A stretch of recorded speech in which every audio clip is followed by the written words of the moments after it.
ఈరోజు మార్కాపురం జిల్లాగా నూతన జిల్లాను రాష్ట్ర ప్రభుత్వం ఏర్పాటు చేసింది.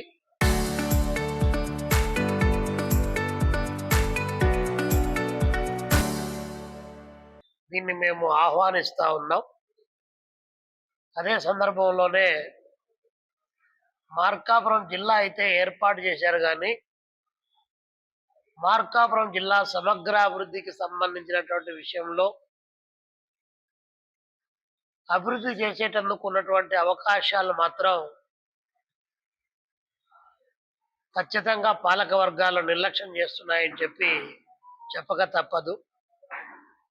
అందులో ప్రధానంగా మార్కాపురాన్ని ఏ రూపేణా అభివృద్ధి చేయాలన్నా కూడా కావలసినటువంటి నీటి వనరుల లభ్యత కానీ, పారిశ్రామిక రంగ అభివృద్ధి కానీ, విద్యా వైద్య రంగాల అభివృద్ధి కానీ ఏమాత్రం కూడా నోచుకోనటువంటి జిల్లాగా ఈరోజు మార్కాపురం జిల్లా కొనసాగాల్సినటువంటి పరిస్థితి కళ్ళ ముందు కనిపిస్తూ ఉంది. ఈ నేపథ్యంలో భారత కమ్యూనిస్ట్ పార్టీ సిపిఐగా మార్కాపురం జిల్లా సమగ్రాభివృద్ధి కోసం తక్షణం రాష్ట్ర ప్రభుత్వం 10,000 కోట్ల రూపాయల ప్రత్యేక ప్యాకేజీని ఏర్పాటు చేయాలని చెప్పి మేము డిమాండ్ చేస్తూ ఉన్నాం. ఇందులో భాగంగానే వెలుగొండ ప్రాజెక్టుకు సంబంధించి చంద్రబాబు నాయుడు గారు పదే పదే చెప్పడమే తప్ప దానికి కావలసినటువంటి నిధులను ఏమాత్రం కూడా ప్రకటించినటువంటి పరిస్థితి కనిపిస్తూ ఉంది. పైగా మొన్న ఇక్కడికి వచ్చిన సందర్భంలో దాదాపు గంట పాటు ఉపన్యాసం ఇచ్చాడు. ఎక్కడ కూడా పూల సుబ్బయ్య వెలుగొండ ప్రాజెక్ట్ అనేటువంటి పేరు కనీసం ప్రస్తావనకు కూడా తీసుకొని రాలేదు. దీన్ని బట్టే అర్థమవుతుంది పాలక వర్గాలు ఏదైతే చంద్రబాబు నాయుడు గారు ఉన్నారో మొత్తం అన్ని రకాల కీర్తి కండూతులు మాకే రావాలని చెప్పి భావించేటువంటి దాంట్లో మొదటి స్థానంలో ఉన్నాడని దీన్ని బట్టి మాకు అర్థం అవుతా ఉంది. ఎందుకంటే వెలుగొండ ప్రాజెక్టు ఈ ప్రాంతంలోకి రావడానికి కామ్రేడ్ పూల సుబ్బయ్య గారు, గుజ్జుల ఎల్లమందారెడ్డి గారు ఇలాంటి వాళ్ళంతా చాలా పెద్ద ఎత్తున పోరాటం చేశారు. నాటి ప్రభుత్వం కామ్రేడ్ పూల సుబ్బయ్య గారి పేరుతోనే జీవో ఇవ్వడం జరిగింది. వైఎస్ రాజశేఖర రెడ్డి గారు ముఖ్యమంత్రిగా ఆయన పూల సుబ్బయ్య వెలుగొండ ప్రాజెక్టుగా ఈ ప్రాజెక్టుకు నామకరణ కూడా చేశారు. కనీసం చంద్రబాబు నాయుడు గారు ప్రస్తావన కూడా చేయకపోవడం అనేటువంటిది ఇది అత్యంత దారుణమైన విషయం అని చెప్పేసి మేము భావిస్తూ ఉన్నాం. అదేవిధంగా వెలుగొండ ప్రాజెక్టు పూర్తి కావాలంటే 4,000 కోట్ల రూపాయలు డబ్బులు కావాలి. 4,000 కోట్ల రూపాయలు డబ్బులు కావాలంటే 400 కోట్ల రూపాయల డబ్బులు ఇచ్చి ప్రాజెక్టు పూర్తి కావడం అంటే ఎన్ని సంవత్సరాలు పడుతుందో బాబు గారే చెప్పాలి. కాబట్టి తక్షణం దీనికి ఒక స్టాచ్యురీ బడ్జెట్గా కేటాయించి వెలుగొండ ప్రాజెక్టును తక్షణం పూర్తి చేయడం ద్వారానే ఈ ప్రాంతంలో ఉన్నటువంటి ప్రజానికం బ్రతకడానికి అవకాశం ఉంటుంది.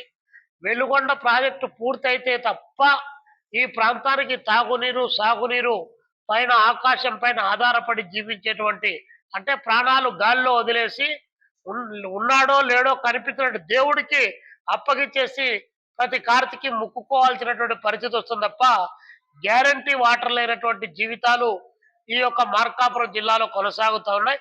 అందుకని మేము రాష్ట్ర ప్రభుత్వానికి డిమాండ్ చేస్తాను. అదేవిధంగా పారిశ్రామిక రంగ అభివృద్ధికి సంబంధించి ఉన్నటువంటి దొనకొండను అక్కడ ప్రకాశం జిల్లాలో కలిపేశారు.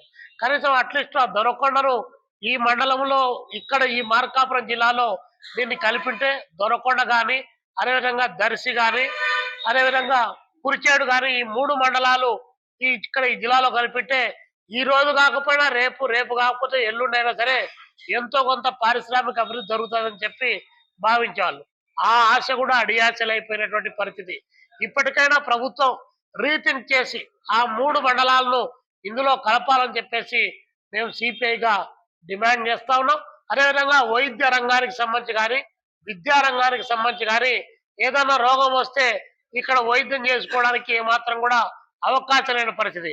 పోతే గుంటూరు పోవాలి, లేదా విజయవాడ పోవాలి, కాదంటే హైదరాబాద్ పోవాలి తప్ప ఎక్కడ కూడా అవకాశం లేనటువంటిది. ఇక్కడేమో ఏర్పాటు చేస్తున్నటువంటి ప్రైవేటు కాలేజ్ ఏదైతే మెడికల్ కాలేజ్ ఉందో ప్రభుత్వ రంగంలో వచ్చిందాన్ని దాని పీపీపీ పేరుతో దాన్ని ప్రైవేటీకరణ చేయాలని చెప్పి చంద్రబాబు నాయుడు గారు పెద్ద ఎత్తున ఊవిళ్ళు ఉడుతా ఉన్నారు. అది పీపీ సిస్టంలో కాకుండా ప్రభుత్వ రంగంలోనే మెడికల్ కాలేజీని డెవలప్ చేయాలి. దాంతో పాటు మార్కాపురం ప్రభుత్వ ఆసుపత్రిని దాని యొక్క పడకలను ఎక్స్టెండ్ చేసి పెద్ద ఆసుపత్రిగా మార్చి అన్ని రకాల సూపర్ స్పెషాలిటీ డిపార్ట్మెంట్ ఇక్కడ ఏర్పాటు చేసి ఇది జిల్లా కేంద్రం, ఇక్కడికి పోతే వైద్యం అందుతుంది అనేటువంటి భావన ప్రజల్లోకి వచ్చేటువంటి పద్ధతిలో వైద్య రంగాన్ని కూడా అభివృద్ధి చేయాలని చెప్పేసి కోరుతా ఉన్నాం. ఇంకా విద్యా రంగానికి సంబంధించి వస్తే ప్రభుత్వ కాలేజీ అది జూనియర్ కాలేజీ కావచ్చు, డిగ్రీ కాలేజీ కావచ్చు, ఒక్కటంటే ఒక్కటి కూడా మార్కాపురం జిల్లా కేంద్రంలో లేనటువంటి పరిస్థితి. కాబట్టి ప్రభుత్వ రంగంలో ఒక జూనియర్ కాలేజీను, డిగ్రీ కాలేజీను, దాంతో పాటు జిల్లా కేంద్రం అయింది కాబట్టి ఒక విశ్వవిద్యాలయాన్ని కూడా ఇక్కడ ఏర్పాటు చేయాలని చెప్పేసి భారత కమ్యూనిస్ట్ పార్టీ సిపిఐగా మేము డిమాండ్ చేస్తున్నాం. ఈ డిమాండ్ల సాధన కోసం 10,000 కోట్ల రూపాయల ప్రత్యేక ప్యాకేజీని ఏర్పాటు చేయాలని ఈ ప్రాంతంలో ఉన్నటువంటి 4 ఎమ్మెల్యేలు మాకు వెన్నుముక చాలా గట్టిగా ఉంది, మాకు ఈ ప్రాంత ప్రయోజనాలే చాలా ముఖ్యము అని చెప్పేసి మీరు ఏదైతే ఎమ్మెల్యేలుగా ఎన్నికయ్యారో మీరు బాకాలు ఊదడం గారు కావాల్సింది.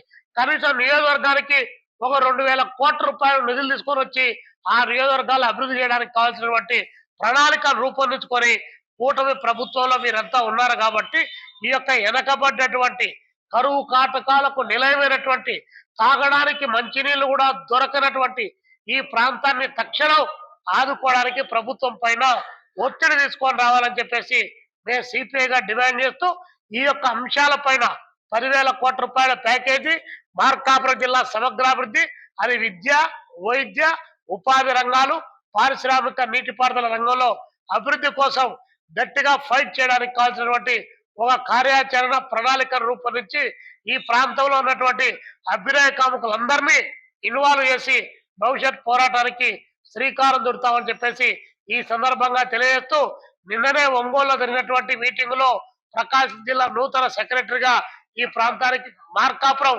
జిల్లా నూతన సెక్రటరీగా తమిళ ఎమ్మెల్యే నారాయణ గారు ఎన్నికయ్యారు. వీరి సారథ్యంలో ఈ జిల్లాలో సమగ్రాభివృద్ధి కోసం భవిష్యత్ పోరాటాలకు సిద్ధమవుతామని చెప్పేసి తెలియజేస్తా ఉన్నాం. Local to global news at your finger tips. మీ చేతిలో ఒక ఆయుధం. డౌన్లోడ్ రా TV app. Media legend Ravi Prakash is back.